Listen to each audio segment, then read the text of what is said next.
Hello people on the internet. This is going to be my first video of many to hopefully, and today I'm going to be talking about my journey. The video will probably be broken up into parts because it is quite a long one. I hope you can get something out of this, maybe able to relate to some of it and so you don't feel alone. Or just, if anything, I just want you to know where I'm coming from, because in the videos to come I want to share about me and just all the lessons that I've learned, eating disorders, depression, and just all that fun stuff. But I thought a good place to start would just be where I'm coming from and why I want to talk about this stuff.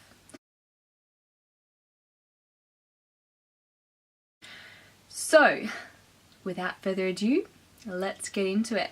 It all began in 2011. So this was when I was in year 7 in Australia. So I was about 12 years old.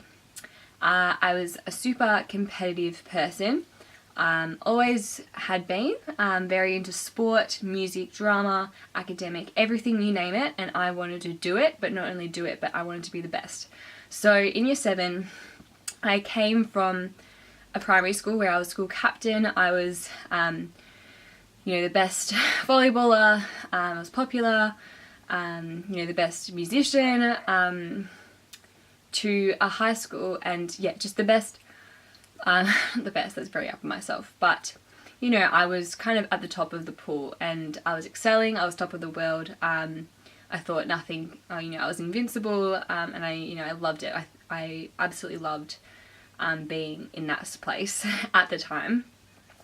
Then I went into year 7 and I went to a high school that was quite an academic and quite a well-known and successful high school, where I wasn't the only one that was good at stuff, and I was surrounded by people that were my kind of, at the time I view them as my competitors, but just my equals. They were also wanting to excel, and they were also talented and driven.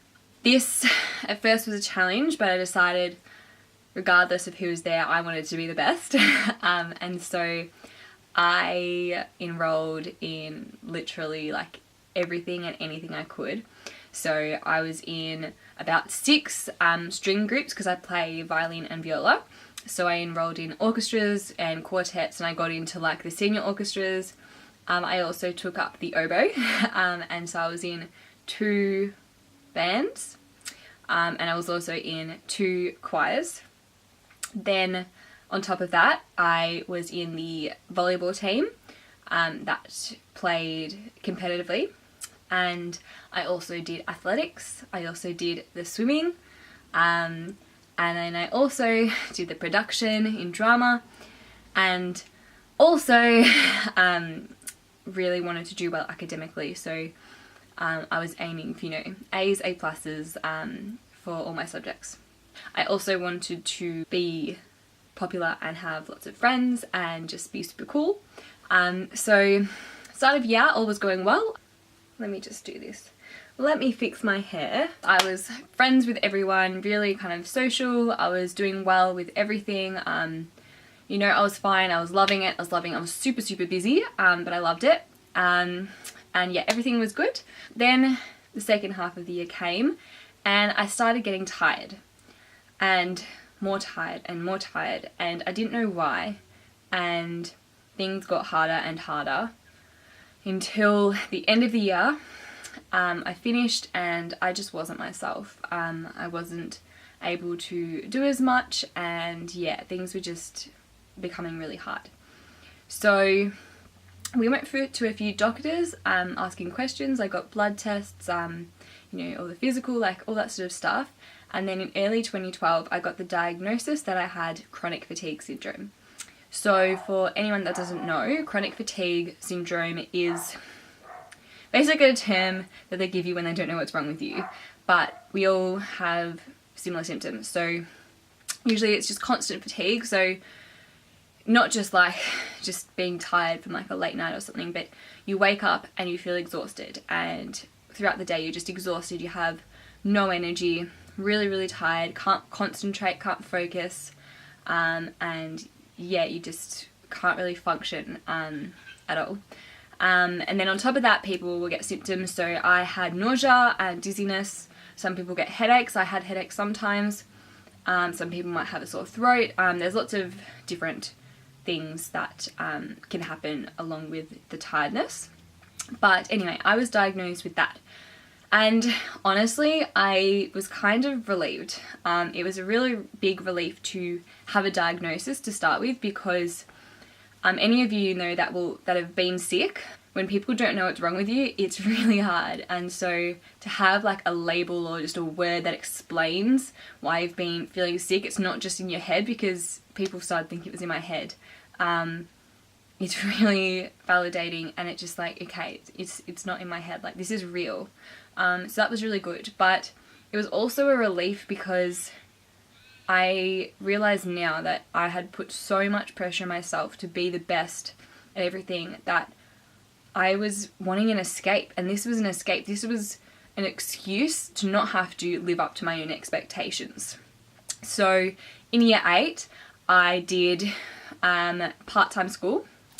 And so I was doing half days, and then I'd spend a lot of time in the health centre or the sick bay, just in bed. I lost a lot of friendships because I wasn't there, and I wasn't myself. Like, I wasn't the energetic person that I am. I was just, yeah, a very sad, boring version of myself. I also spent a lot of time just watching TV on the couch, eating chocolate, eating my feelings. So I did gain a bit of weight, which at the time I wasn't really aware of, because I just was not aware of myself. I was just miserable. I didn't really have anyone to talk to. I felt very alone. It wasn't a good time. But all through year 8, I was seeing lots of different doctors, trying to figure out how to get rid of it, how to cure myself. So we saw so many health practitioners. Like, we've been to GPs, naturopaths, like multiple, been to certain like specialists, like exercise physiologist, crystals, you name it, we were there. We did acupuncture, yeah, so we tried a lot of things, and we started working with an exercise physiologist, and that was helping. So I won't go into detail in this video, but if you want information on chronic fatigue and how I got better, then I will do another video about that, but I'll just be brief for this one.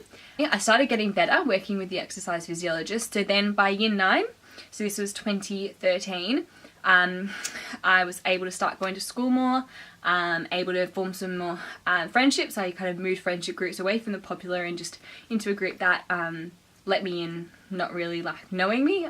They were just really warm and welcoming, and I'm really grateful to have had that group to go into after being away for so long. So I was able to start doing things again, and I was really passionate about volleyball, so I got back into my volleyball, and got back into school and drama, all that stuff.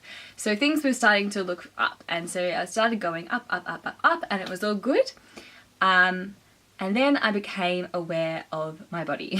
As when you reach about 14, you start to become aware of your body, and especially with social media these days, it's a lot easier to realise that there are bodies out there, and you have a body, and why doesn't your body look like that body, and there's something wrong with you, and all that jazz. So I decided that I wanted to lose some weight. So I started my health journey, I guess, and started eating healthy. Then I made my Instagram, and at first it was called Fun Fitness Foodie, which is cringeworthy now. But yeah, so I made an Instagram to kind of keep myself accountable, and there I would post the exercise I did and the food I ate, just try and motivate myself. And that was good to start with, but as I did that, I kind of started following more healthy food accounts and fitness accounts, and I started becoming more and more aware of the different foods you should cut out that were bad for you, or you know what healthy looks like, and that was the start of my downhill spiral. Slowly and slowly cutting out more and more foods. By the end of year 9, when we had exams, I was depressed without realizing it, and I'd kind of gone backwards a lot. So I thought I had chronic fatigue again, which was really stressful for me because I thought I was doing everything right, like everything I learned. I was exercising, I was eating healthy, I should be better, but I'm getting worse, and I didn't understand. So I kept on trying to clean up my diet and became more and more restrictive and cut out carbs. I became scared of fruit, exercising and just feeling crap. And I had to start living life as someone who suffered with chronic fatigue again, which was sucky. It was a confusing and hard time because I'd gotten better mostly. I wasn't fully better, and then I was getting worse. But I went back to see my exercise physiologist, and he didn't really have any answers for me, and so I just kept on doing what I was doing and getting worse and worse and cutting out more and more food. And I didn't realize it at the time, but that's when my eating disorder started. So I started becoming obsessed with food and obsessed with healthy eating, and I started fearing foods, not eating out, being really controlling of food. And so I wouldn't let people touch my food. I would only eat what I cooked. I didn't eat homemade meals anymore that were made by my family. I would make my own separate meals for everything. So I didn't let them give me any food. At the end of that year, we went to New Zealand to visit my family, and I was not in a good place. Like, I thought this was all because of the chronic fatigue, when really I was underweight at that point. I was malnourished, and I was really depressed. I was really, really unhappy and really unwell. And so the whole time we were in New Zealand, I didn't eat anything out or anything that was cooked for me. I refused. I made my mum kind of protect me from people asking me about it. I made her kind of justify it and just said, I wanted to eat healthy because of chronic fatigue or whatever, but I was scared to talk about it at that point, which shows that I wasn't healthy. I made my mum take me to like a health food store to get certain superfoods and whatever. Had no energy. I hated it. I hated the trip because I felt like absolute death the entire time, because I literally was slowly dying, because that is what an eating disorder can do to you. If you are starving yourself, you will slowly start dying. But I didn't think there was anything wrong. I thought I was eating healthy, and I didn't count calories or anything like that. I just was really obsessed with clean eating and eating really, really healthy, and the portions just got smaller and smaller, and my stomach got smaller and smaller, and my mind got more controlling and more restrictive. So yes, New Zealand, I kind of ended up crying on the floor. I refused to eat dinner, and I just wanted to come home, and yeah, I was absolutely miserable, and all my family were really concerned, but they couldn't say anything to me because I was so vulnerable. So when we came back, I kind of kept on going as I was. I started seeing a psychologist for my depression, because I went to the doctor and got diagnosed with really severe depression. So I had to start going and seeing a psychologist.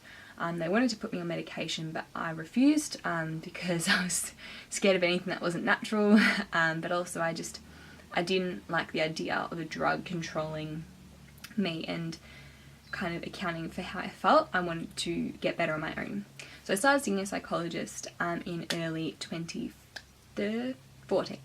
And then someone suggested to us that we go see a dietitian. This was for my chronic fatigue, but I have a feeling that was their way of getting me help. What surprises me and kind of shocks me and almost disgusts me to this day is that I was so obviously unwell and so unhealthy and underweight, yet no one picked up on it. Like, it took a while to have someone, get me some help, which, is just quite surprising, because, if you look that skinny and you are behaving that way around food and have no energy and are depressed, there's probably something going wrong. But I just blamed it on chronic fatigue. Yes, anyway, we decided to go to see a dietitian to see if there was something we could do in my diet to help with chronic fatigue. And that is when I got diagnosed with an eating disorder, and I started recovery basically. I'm going to leave the video here because it's gone on quite a long time, but I will upload the next part sometime soon to show you from recovery to where I am now. I hope that this wasn't too boring for you. I look forward to seeing you in the next video, and feel free to comment and have a chat. I'd love to chat with you if you've been through anything similar. I'm so here for you and I'd love to hear your story. So feel free to do that. Otherwise, I'll see you in the next video. Bye!